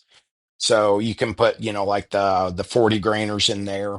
It's a cast iron bitch to reload. I had all the stuff in my shopping cart to reload it, and I went, yep, nope, No, not going to mess with it because there is just I think zero margin of error. yeah, I think that's a good way to end up with a blown up gun. Like, Yep. there's no. Yeah. And for no more than I'm going to shoot it, it doesn't kill me to go spend 30, 35 bucks for a box of ammo. I caught some on sale at Bass Pro Shop actually, so I loaded up on I don't know 300, 400 rounds. So I'm set. Okay. I don't Are need to you gonna mess with. are you gonna bring it when you come out? Are you going to shoot the 50? Oh, fuck. You got to shoot the 50 before you can shoot the 5.7. Not I will shoot the non-negotiable. I will shoot the 50 double muffed from the pad. I'm not shooting that 50 under that shelter. And the double Uh, muff thing is actually a big deal because I don't know if you remember, but the last shot I took with the 50 when I was out there with you, I had forgotten to put my earplugs in. I put the muffs on. mm-hmm, You will never make that mistake twice. mm-hmm. Oh yeah. Oh That's yeah. when I decided right there I will eventually have a can for that gun. And you're shooting under that shelter. It's like people don't understand. Like you're shooting it under a covered roof, and Yeah. that's. Well, I'm gonna come back to the 5.7 here. I just want to make a point here. Yep. So, you had a buddy. He's a cop. They had a few getting rid of them. You told me about it. I was like, yo, hook a brother up. The John 1911 Armory has always wanted an FN 5.7. Don't give a shit about the Ruger. Don't give a shit about some of these modern 5.7s. But for as a reference gun, that FN gun, it's always been on our to buy list. And where's my 5.7? Like all I'm going to say is your buddy that's the cop that offered you this deal. Is it your buddy Bill? Does this No, person listen to the podcast? no, Okay. no. Because I'm like, if this person ever listens to the podcast and they got another one and they would like to throw one at the John 1911 range, we will send you the FFL and we will just go ahead and just launch it over to our book. Because we need one of them guns bad I before they tried. totally disappear. Yeah, I tried, and the department had like five of them they let go. And of course, because they were on the approved carry list, there were officers carrying them. So my buddy kept his, and the other officers kept theirs, and then there was one left over. So he was like, Mm-hmm. "Well, for what the department charged him, somebody will want it." So he went ahead and bought it, transferred it through an FFL to me since it was on police paper. But I tried, but there wasn't a third one to grab. Well, I appreciate it. So, it's been because it's just again, it's hard to justify. It's one of those guns. Well, this is a gun that I'm going to get burned on. And because I got burned on the FS 2000 bullpup. It's Mhm. like, yeah, we need to get one of those, but I keep putting it off. I keep putting it off, keep putting it off because it's like I got other things to spend money on. And it's not like it's ever going to be anything, whatever. And then eventually what's going to happen is all of a sudden they're going to all dry up and they're going to shut the line down and they're going to skyrocket in price. And I'm going to end up having to buy one for $2 fucking grand for 19 whatever. And I'm going to be like, I should have bought one of these. And this FN 5.7 gun is literally turning into that. I've got to get one of these before they get crazy. Because, we just recently, the last one we went through with that was the Brownells BRN 10. Mhm. They repop those the 308 ARs, the original ones, the original AR 10s. And it's like, oh man, we should get one of those. We should get one of those. Put it off, put it off, put it off. All of a sudden, Brownells is like, we are out of this game. Bam. And those guns went from being, $9, $11, $1,200 to 2,000, 1,900 to 2,000 to almost 3,000, $2,800. And it's just like, oh. FS 2000 is the same. Like FS 2000s now, they don't get it for this. But I mean, like I routinely see them for 3000 in the threes, and I'm like, oh, And this little 5.7 gun, this pistol is going to be the same way. You know, they're not really popular. They're not really viable. But once they are gone, baby, those guns are going to get expensive because everyone's going to realize, oh, you know what? These are probably pretty well made and they have a military history. Mhm. And no one's ever going to make this again, and no one could ever afford to make this again. And they're going to realize, oh yeah, Ruger's got whatever, or Smith and whatever's making some 5.7s now. That'll never compare to that original FN gun. It'll never compare. And it's just like, oh. So if any friends of Kraken are listening and they got a 5.7, they're looking to get rid of, hook a brother. You're trying to Hook. backdoor me now. I have no choice, see, Daddy. Okay, because apparently you're Richard Simmons' favorite, not mine.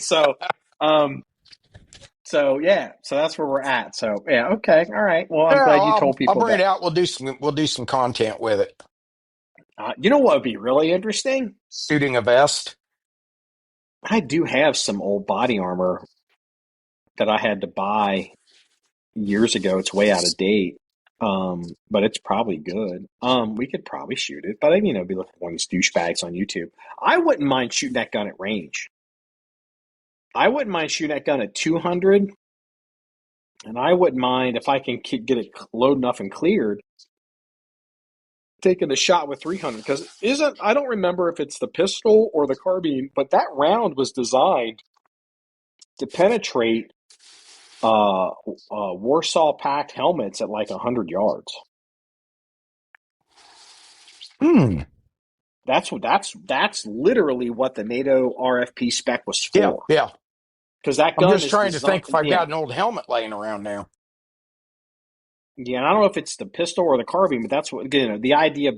That's a gun that was designed for support and rear echelon people that need to have weapons to protect themselves. That's what the caliber was for. And then all of a sudden, Spetsnaz fucking paratroopers show up in the rear and they're tear-assing through some artillery, or they're tear-assing through some command post or some logistics point, and these people need to be able to defend themselves. Yeah. That's what the 5.7 was designed for. It's literally, no kidding, no fooling. Like, if you want to say weapon of war, that handgun was designed as a weapon of war. Yeah. And, and not saying it was successful, but that's why the John 1911 Armory wants one bad. Bad, bad, bad. Well, and Holds with me, 20. it was just it was a matter of, to me, it was a butt ugly gun, They're ugly as and shit. Isn't the and just safety selector on it retarded? There's some first weird first safety on blush, it. first blush, it's like this is fucking retarded, and then when you play with it a while, it's like, you know, this is so fucking retarded. It's almost brilliant. Well, how does the Once safety work on it?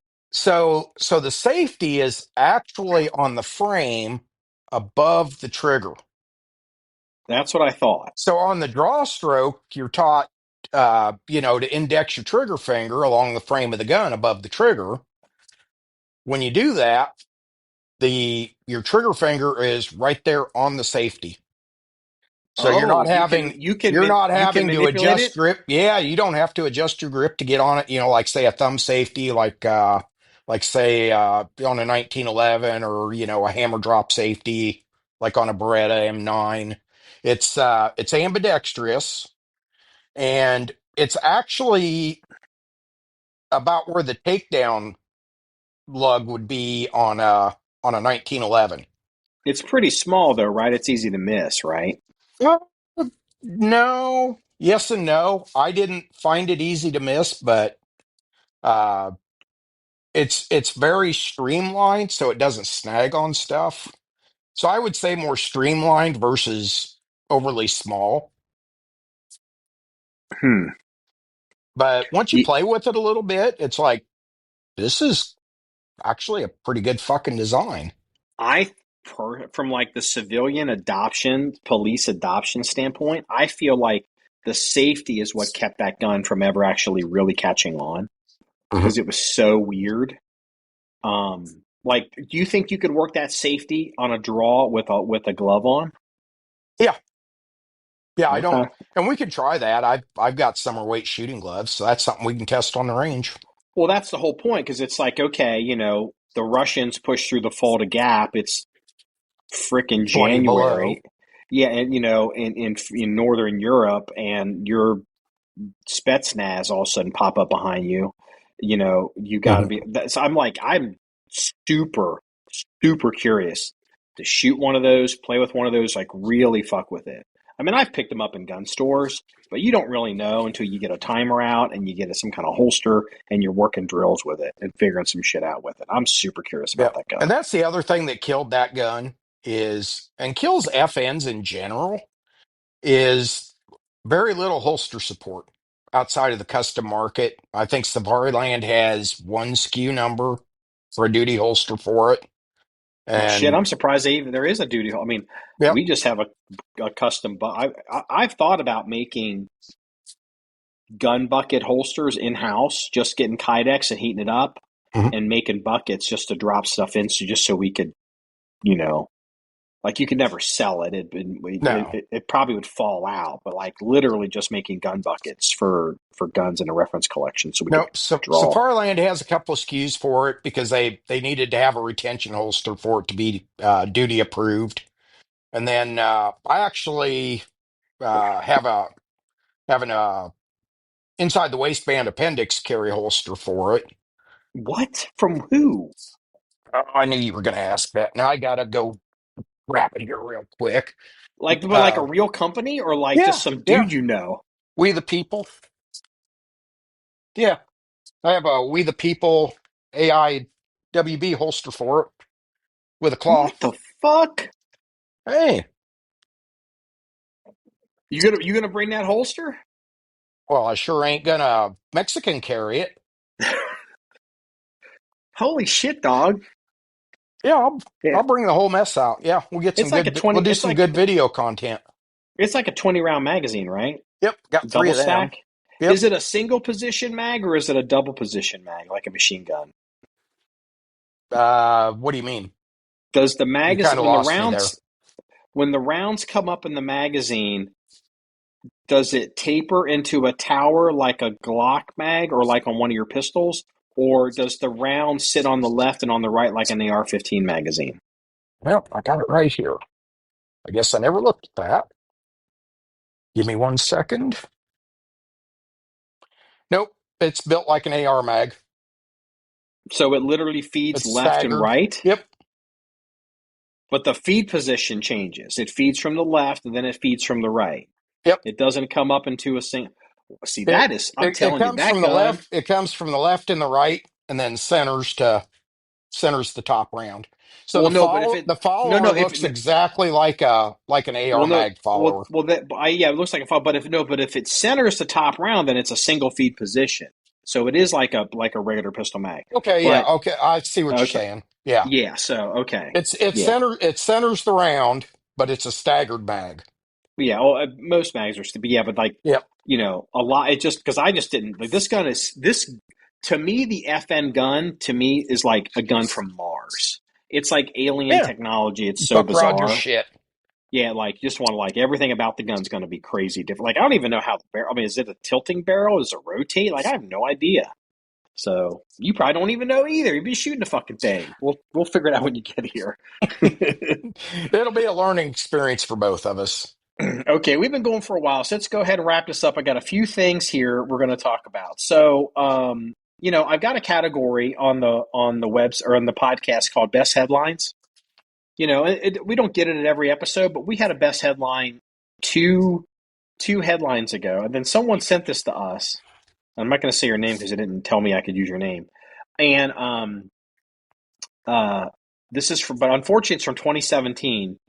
But the best headline is this is from Texas. Quote: Breast implant found during Texas strip club health inspection. Unquote. It's like, I just wanted to say that on the internet. I just wanted that out there, and that was a reference to a story I had told about an incident outside of Boston with some girl that with a boob job that didn't whatever. So I thought that was kind of funny. Wow, you know what? I was going to talk about Elon Musk's girlfriend, but I'm not. I'm going to let that one pass. So I got a police blotter story. Have you seen this one? Have you seen this fucking story? It made the rounds. It was maybe about 10 days ago, so it's ancient history now. But it's a guy in a wheelchair who gets into an argument with a person who is not in a wheelchair. And the person who's not in a wheelchair pulls out a gun and shoots the guy in the wheelchair and claims self-defense. Have you seen any of this? We had that scenario in what I would consider my home city now. Uh, shit, a couple, 3, 4 days ago. Shit, was the guy in the wheelchair black? Was the Yep. guy who shot him white? I don't know if the guy that was shot was white, but the shooter was black, and Oh, the shooter was black. yep, and in a wheelchair, as I recall, and the guy that got shot was the. It turns into one of these clusterfuck family deals. So the guy in the wheelchair, his sister was dating the guy that he shot. This So is the a guy, different the guy, story. the guy in the wheelchair shot the boyfriend of his sister. So Okay. yeah, probably a different story, but just a little bit of irony, evidently. So this one, what it is, I think it's out in like Seattle or Portland or whatever. And there's a black guy. He seems like a heavyset black guy. And I think this is really convoluted. It's really super retarded, but it's worth watching the video on the website. This is an example. There's so much wrong in the story. So this is an example of where you can make an argument. Just because you can shoot somebody doesn't mean you should, Yep. because you can still get jammed up on it. And so if I remember, I'm going to set the scenario up. There's a apparently this person is a Navy veteran. That's the latest information I have. It could be that it turns out not to be the case, because that's germane to the story. The person in a wheelchair is a heavy set man, old-ish, probably my age, in a wheelchair, and he's got like stuff on his wheelchair, like Navy flag. I don't know if he's panhandling. I don't know, but he's like portraying himself as a Navy former service member. And I don't know why he's doing this. If he may be panhandling, but it's not clear to me. But this white guy wearing like the Little Rascal hat, the thing, and he's got a backpack, and he's yelling at the person in the wheelchair, claiming he's stolen valor and he's not a vet.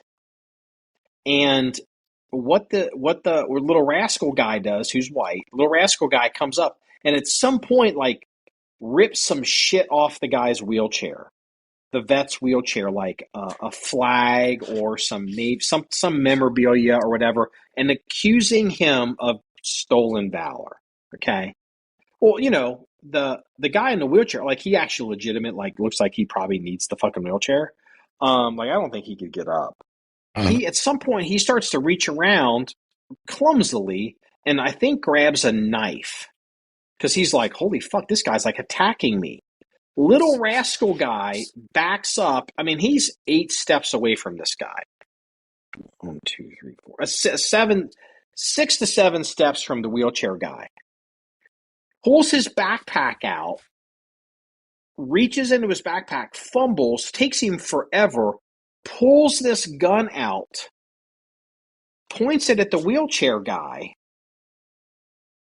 and says some, I don't know, like whatever. And then at that point, it's possible wheelchair guy may have gone to grab maybe a blank firing pistol, possibly, or some kind of fake gun.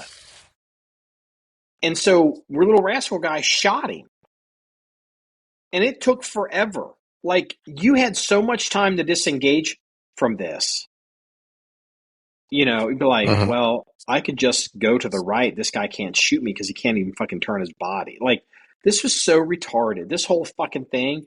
And it turns out Little Rascal Guy has a history.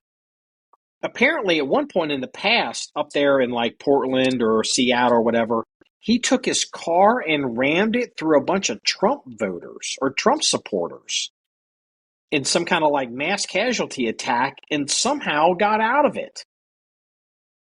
And so this guy's walking through life looking for trouble, decides that wheelchair guy is stolen valor, turns out he may not be, and then provokes a situation that creates a self-defense scenario, and instead of retreating, takes forever to draw this weapon, I mean, it could have taken 4 seconds, 5 seconds to get this gun. It took forever. And then shot the fucking guy.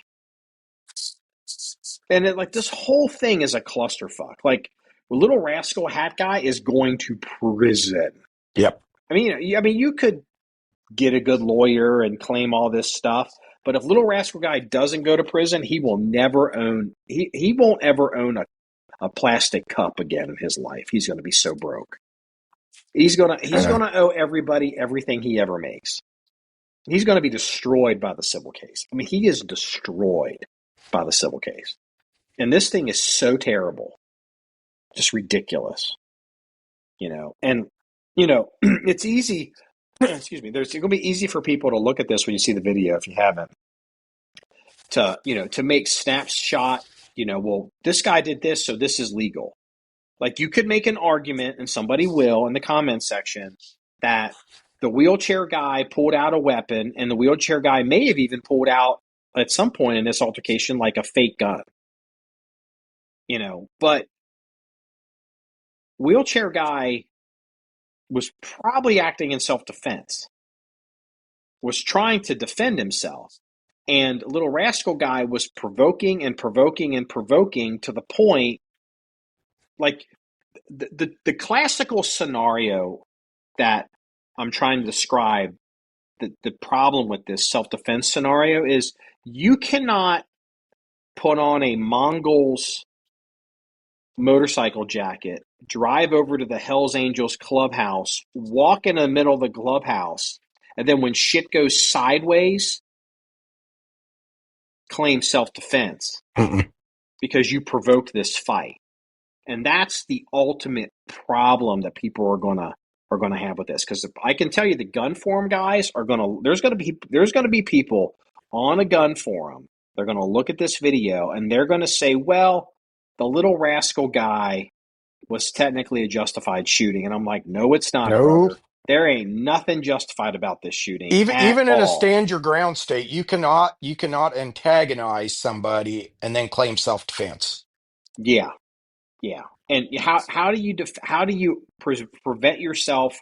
How do you prevent yourself from getting into a situation where you think it's a self-defense shooting in your mind, but it ends up it's not? And the rule of thumb, I invented this phrase: don't shoot people who don't need to be shot. Yep. There are people walking around this earth today that I have had a gun pointed at them, and in every instance, I could have shot them every day and twice on Sunday, legally justified on camera in front of Jesus. But it was like, I don't have to do it yet. I don't have to fucking shoot this person. I can just stop this right now. I can stop this person. I can get this person to disengage. I've stopped the scenario. I don't have to shoot this person. I was justified pulling the gun. I was justified pointing the gun at him. Everything was justified. But we're at the edge here. I don't have to shoot this person. And I don't have to wreck the rest of the night. I can keep working. And this can all stop right now. And I'm also in a position that this person's not going to get the drop on me and shoot me in an action-reaction scenario either. Mhm. But like there's this classification of people in our community that are gun owners that are unsophisticated. And they're unsophisticated to the level that they're almost retarded. And it's the I'm in fear for my life crowd. I'm in fear for my life. Like they'll even like you tell, I'm in fear for my life. I'm in fear for my life. I'm able like they scream it like somehow this like is like this magic like I'm legal. I'm legal. It's like well your buddies in the gun forum may think that that's true, but you're going to find out when you get in court, you're in for a whole world of hurt on this. None of this is that hard. You don't have to know the law. You don't have to know, continuity of force and, escalation, de-escalation. All you have to do is say, do I need to shoot this person right now? Maybe I'll have to shoot him in 15 seconds. Maybe I'll have to shoot him in 3 seconds. And maybe you literally sticking the gun at him and you're like, the decision for you getting shot is not my decision. It's what you do with your hand or your body that's going to determine whether I drop this hammer. I have literally been in that scenario. It's like, well, this person's getting shot. Then I'm watching and I'm waiting and I'm waiting and I'm waiting and I'm waiting. And they never go to whatever that condition is. And I'm like, all right. And if fucking I didn't have to shoot that person. But I was legally justified in shooting that person. There were times I would have been legally justified in civil court. I would have won in civil court. But you can avoid a lot of this. Don't shoot people who don't need to be shot. Yeah, because at the end of the day, the goal is to, and this is the legal terminology even, is to stop the threat. Yeah, So yeah. so just to go a step further, the question then becomes, do I have to pull the trigger to stop the threat? If I have time to think about that, then the threat is stopped, at least for now. Mm-hmm. Yeah. And then You know. his decision will make my decision for me. Yeah. And there's going to be somebody in the comment section that's going to be like, they're going to create some scenario where like they're in their house in the middle of the night and my family and my kids. And if I'm not going to stop, well, okay, that's true. And I'm not disagreeing with you, but you're moving the goalpost here. We're Yeah, talking about a dude in a wheelchair in a public place and you've antagonized this person. You've arguably could have assaulted them, and you have the ability to sidestep and run and walk away, and you escalated to the point of shooting this person. Again, I'm not talking about somebody in your house at 3 o'clock in the morning between you and your wife and your kids. no. I'm talking about the scenario that we're going to show on the internet, this video of Little Rascal Moron, and it's like, again, it's like, and one of the solutions to this scenario is, because I'm using it just to illustrate a point, but in fairness to the people that maybe don't want to deal with this, if you're not the kind of person that goes around looking for trouble, you don't typically have these kinds of problems. Exactly. It's like stalkers and people that get arrested for fighting. The reality is people that are involved in like serious stalking issues, people that's arrested for doing that kind of stuff, it's very rare that you're the first person to ever be victimized by this. Like this is the first time that they've ever done it. Like a lot of like these like really bad fights, like you see these people that get their fucking brains beat in it like an NFL football, like in a parking garage. It's extremely uncommon for one of those people involved in that fight that this is the first time they've ever been jammed up on like a really bad fight where people have been seriously hurt. Yeah. Like, you know what I mean? And like Little Rascal Guy, oh, what do you know? Little Rascal Guy is walking around. He's provoking shit. Turns out he somehow he ran into a bunch of people, basically a mass casualty attack that they didn't classify as that, and somehow got away with it. Oh, what do you know? What are the chances? Here we are again, because that's how it works in life. Yep. Certain people bring certain problems, and if you see those kinds of people in your life, maybe you should like not hang out with those kind of people anymore. Yep. You know. Well, and here's Uh, something else too. You brought up, the guys on the gun form. They're going to agree. It's fear for my life. Well, here's the deal. The test is when the jury's tasked with deciding your guilt or innocence. It's going to be the what they call the reasonable man test. Well, reasonable man is different from person to person. So a jury of your peers is not going to be John 1911, Kraken, Danny, Smith 645 on the Smith and Wesson forums. See, It's going to Daddy. be fucker. It's going to be three soccer moms, anti-death penalty Catholic priest, a Hillary Clinton supporter. It's not going to be made up, with NRA board members. Yeah. So you have to keep all of that in mind. What Because of your training, because of my training, what we consider reasonable and what would probably hold up in court as reasonable is going to seem extremely unreasonable to the mom of three driving the soccer van to their kids' practice. So you always have to keep that kind of stuff in the back of your mind. Technically, yeah, maybe you can do it, but how's it going to play in court in front of three soccer moms on the jury? Yeah, I feel like there's a lot of people that they feel like once they get on the train tracks, they can't hop off the track because they don't know any better because they've been conditioned by society. Like, and this is something that we see like in movies, like and like you'll see this with big city urban cops sometimes, like when they're in the academies, that they've spent their whole lives being conditioned that guns are bad. Like we Mhm. went through this and the like nobody had carry permits. The only people that carried guns were cops and criminals. Yep. No one carried only criminals carried concealed guns. And I mean, again, this sounds bizarre now to people, but this wasn't that long ago. That was the No. justification for not having CCW permits. It never existed. We had affirmative defense here in Ohio, and so people in a lot of times they get this mentality. They're trained by media, they're trained by movies, they're trained by society, and you'll see it like the first common example you'll see this is there's a movie that came out a while ago. It's called Lethal Weapon. Most people listening to this probably still remember the movie. The first Lethal Weapon with Mel Gibson. And there's a scene in this movie where Mel Gibson it's very early in the movie. He's in the squad room. Okay. He's in the police station and he's sitting on a desk and he unholsters his weapon and he's not wearing a uniform. And then it turns out to be his partner sees him unholster this weapon and he's administering it somehow in a safe manner, mind you, and screams gun and comes running across and whatever.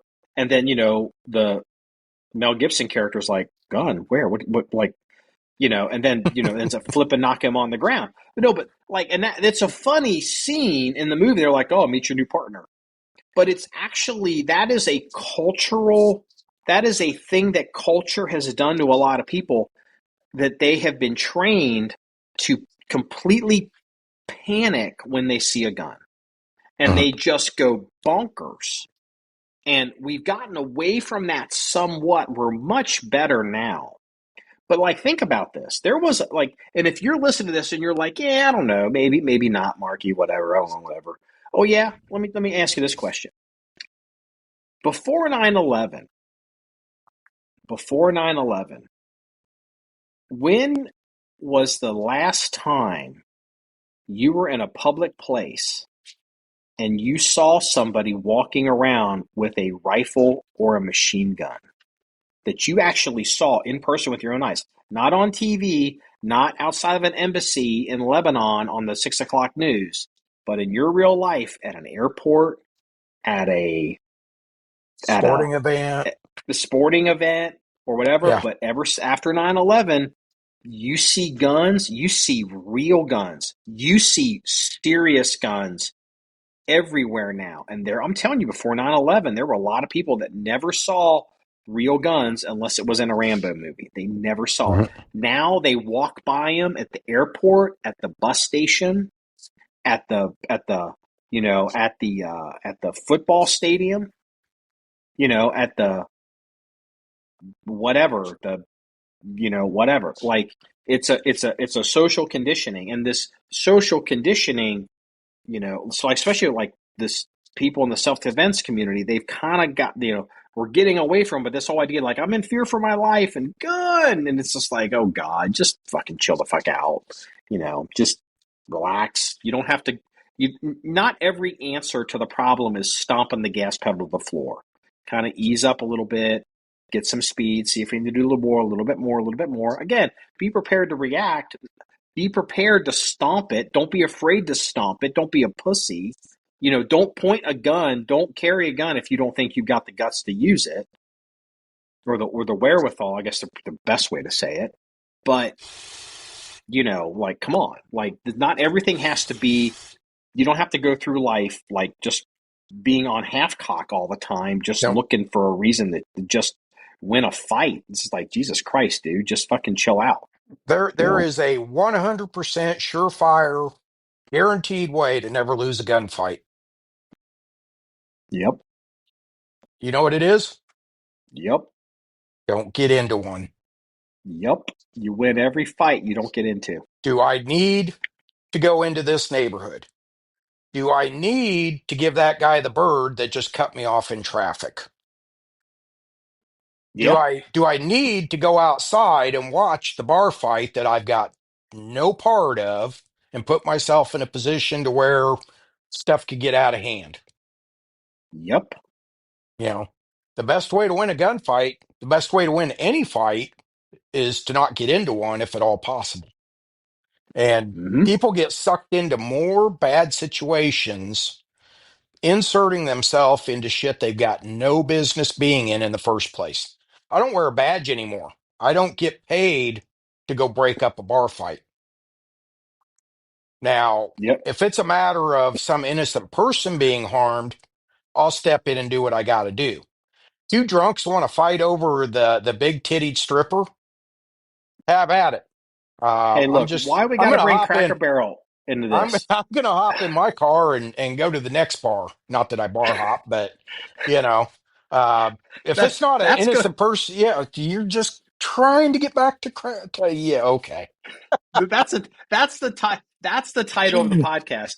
Big tittied cracker barreled strippers. There we That's the go. title at the very end. You got you. I was like, what am I going to call this fucking episode? Well, I was You worried. got I it. thought you were gonna call it "Who's My Sea Daddy."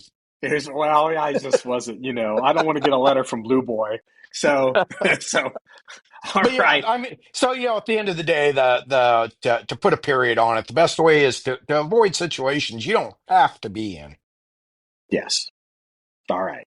Well, this wraps up episode 380 of the John1911 Podcast. You want to see more stories or pictures and links? Please go to the website at john1911.com. That's JOHN1911.com. Remember, it's all about shooting guns and having fun, everybody. Have a Be good safe. day.